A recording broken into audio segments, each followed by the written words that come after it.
Hi കൂട്ടുകാരെ, അപ്പോൾ എല്ലാവർക്കും പുതിയൊരു വീഡിയോയിലേക്ക് സ്വാഗതം. ഇന്ന് വീഡിയോ എന്ന് പറയാൻ അങ്ങനെ വലിയ കാര്യങ്ങളൊന്നുമില്ല. ഞാൻ സായി ദർശനം എന്ന് പറഞ്ഞ സായിയുടെ ഒരു ബുക്ക് വായിച്ചു. അപ്പോൾ എനിക്ക് അതിൽ കുറച്ച് വരികൾ വല്ലാതെ മനസ്സിൽ വല്ലാതെ തട്ടി. അപ്പം ഞാൻ വിചാരിച്ചു ആ ഒരു ഭാഗം വായിച്ച് നിങ്ങളെ കേൾപ്പിക്കാമെന്ന്. അപ്പോൾ ആ ഒരു ഭാഗം ചെയ്യാമെന്ന് വിചാരിച്ചിട്ടാണ് ഇന്നത്തെ വീഡിയോയിൽ വന്നത്. എല്ലാവർക്കും ഇഷ്ടപ്പെട്ടിട്ടുണ്ടെങ്കിൽ ലൈക്ക് അടിക്കുക, ഷെയർ ചെയ്യുക, സബ്സ്ക്രൈബ് ചെയ്യുക. പിന്നെ അതിലെന്തെങ്കിലും അഭിപ്രായം പറയാണ്ട് കമൻറ്റ് ചെയ്യുക. നിൻ്റെ എന്നിലേക്കുള്ള യാത്രയിൽ സ്വാമിയുടെ സായി ദർശനം എന്ന ഭാഗത്തിൽ സ്വാമി പറയുന്നൊരു കുറച്ച് വരികളാണ്. നിൻ്റെ എന്നിലേക്കുള്ള യാത്രയിൽ ബാഗുകൾ ഒരുക്കേണ്ട ആവശ്യമില്ല. നീ ക്രമീകരണങ്ങളൊന്നും തന്നെ ഒരുക്കി വയ്ക്കേണ്ടതില്ല. ഞാൻ വളരെ മുമ്പ് തന്നെ അതെല്ലാം ഒരുക്കിക്കഴിഞ്ഞു.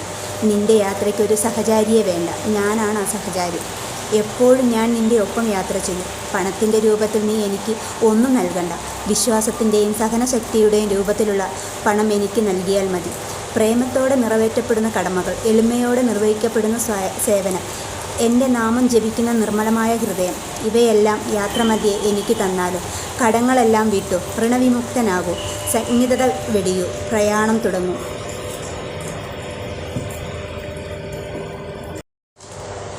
നിൻ്റെ ജീവിതത്തിൻ്റെ ബലം വെളിപ്പെടുത്തുന്ന നൂലുകൾ കൊണ്ട് നെയ്ത ഒരു സൽവ എനിക്കായി സമർപ്പിക്കൂ. ഇതിൻ്റെ നൂലുകൾ നെയ്തിരിക്കുന്നത് നിൻ്റെ സഹനശക്തി കൊണ്ടാണ്. അതിൻ്റെ സിൽക്ക് തുണി നിൻ്റെ ദീനാനുകമ്പയുടെ മൃദുലത വെളിപ്പെടുത്തുന്നു. അതിൻ്റെ ഞെറിവുകൾ നിൻ്റെ അഹങ്കാരത്തിൻ്റെ നിയന്ത്രണത്തെ കാണിക്കുന്നു. തുണിയുടെ ശോഭയേറിയ നിറം നിൻ്റെ ജീവിതത്തിൻ്റെ ശോഭയാകുന്നു. അതിൽ നിൻ്റെ ഭക്തിയാകുന്ന മുത്തുകൾ തുന്നിച്ചേർക്കും.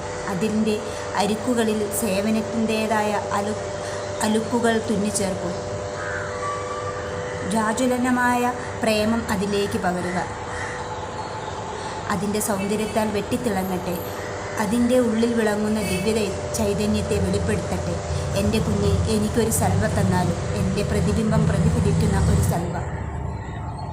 അറിയുക, ഓരോ വേദനയും സന്തോഷത്തിൽ അവസാനിക്കും.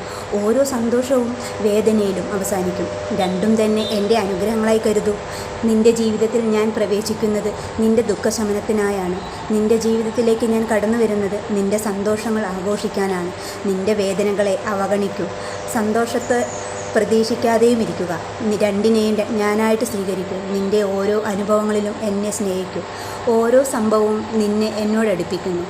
ഇന്ന് സന്തോഷകരമായി തോന്നുന്നത് നാളെ വേദനയിൽ അവസാനിച്ചേക്കാം. ഇന്നത്തെ നിൻ്റെ വേദന നിനക്ക് എന്നിലേക്കുള്ള പാത തെളിയിച്ചേക്കാം. എൻ്റെ കുഞ്ഞെ, സുഖം ദുഃഖത്തിൻ്റെ മറ്റൊരു നാമമാണ്. ദുഃഖമോ സുഖത്തിൻ്റെ മറ്റൊരു നാമവും.